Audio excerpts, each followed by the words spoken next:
Bonjour et bienvenue dans cette vidéo dans laquelle nous allons ensemble réaliser 3 exercices pour apprendre à établir correctement une équation d'oxydoréduction. Commençons par l'exercice numéro 1 dont voici l'énoncé. On nous propose d'écrire l'équation de la réaction d'oxydoréduction entre le nickel solide et les ions cadmium.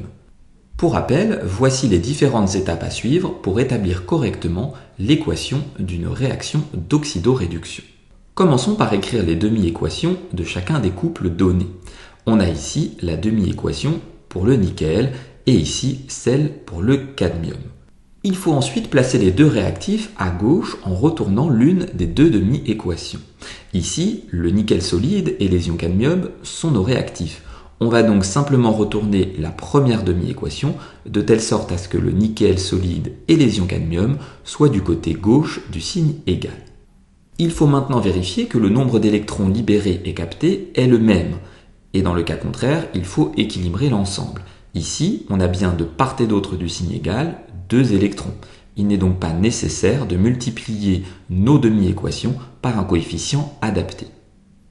On peut donc maintenant passer à l'étape 4, dans laquelle il faut faire la somme coefficientée, si coefficients il y a, ce qui n'est pas le cas ici, des deux demi-équations. À gauche du signe égal, on retrouve donc nos deux réactifs, et à droite, formation d'ion nickel et du cadmium solide. Dans une cinquième et dernière étape, il faut s'assurer de la conservation de la charge électrique. Du côté des réactifs, elle est égale à plus 2, il en est de même du côté des produits, la charge électrique est donc bien conservée. D'autre part, il faut vérifier qu'aucun électron n'apparaît dans l'équation, ce qui est bien le cas ici. On a donc bien su établir l'équation de la réaction d'oxydoréduction entre le nickel solide et les ions cadmium.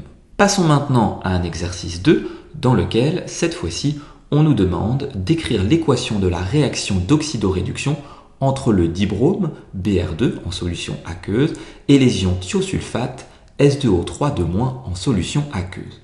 On nous donne là aussi les différents couples oxydants-réducteurs nécessaires pour la réalisation de cet exercice. On rappelle ici les différentes étapes à suivre. Commençons par l'étape numéro 1 avec l'écriture des demi-équations. Voici celle correspondant au brome et celle correspondant aux ions thiosulfate. Nos deux réactifs, d'après l'énoncé, sont le dibrome, mais aussi les ions thiosulfate. Il va donc falloir retourner cette deuxième demi-équation de telle sorte à ce que les réactifs soient du côté gauche du signe égal, comme ceci. Il faut maintenant vérifier dans l'étape numéro 3 que le nombre d'électrons libérés et captés est bien identique. C'est le cas puisque de part et d'autre du signe égal, on retrouve bien 2 électrons. On peut donc faire la somme des deux demi-équations. On retrouve à gauche nos deux réactifs et à droite nos deux produits. Vérifions dans une dernière étape que la charge électrique est bien conservée. Du côté des réactifs, on a une charge électrique qui est égale à 2 fois moins 2, c'est-à-dire moins 4. Et du côté des produits, elle est là aussi égale à moins 4. La charge électrique est donc bien conservée. D'autre part, aucun électron n'apparaît dans notre équation. On a donc bien ici su établir l'équation de la réaction d'oxydoréduction entre le dibrome et les ions thiosulfate. Passons maintenant au dernier exercice, l'exercice 3 de cette vidéo. Voici son énoncé. On nous demande d'écrire l'équation de la réaction d'oxydoréduction entre les ions nitrate, NO3- et le zinc métallique, Zn solide. On nous donne là aussi les couples oxydants-réducteurs mis en jeu.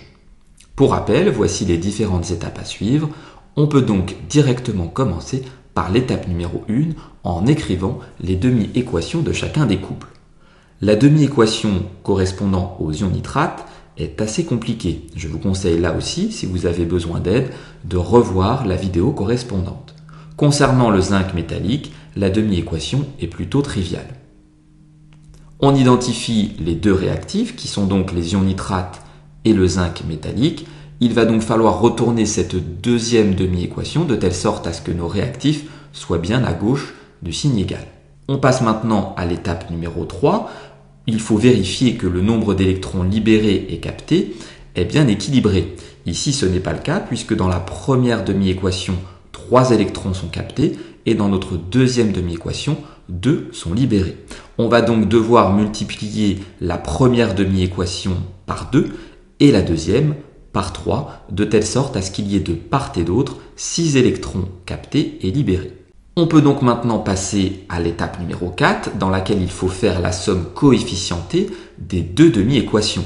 Attention à ne pas oublier de multiplier par 2 la demi-équation numéro 1 et par 3 la demi-équation numéro 2. Vérifions maintenant que la charge électrique est bien conservée. Du côté des réactifs, elle est égale à plus 6 et il en est de même du côté des produits. D'autre part, aucun électron n'apparaît dans notre équation. On a donc bien ici su établir l'équation de la réaction d'oxydoréduction entre les ions nitrate et le zinc métallique. Cette vidéo d'exercice est maintenant terminée, j'espère qu'elle a été claire et que vous avez réussi vos exercices. N'hésitez pas à vous abonner à ma chaîne YouTube et je vous dis à très bientôt pour de nouvelles vidéos.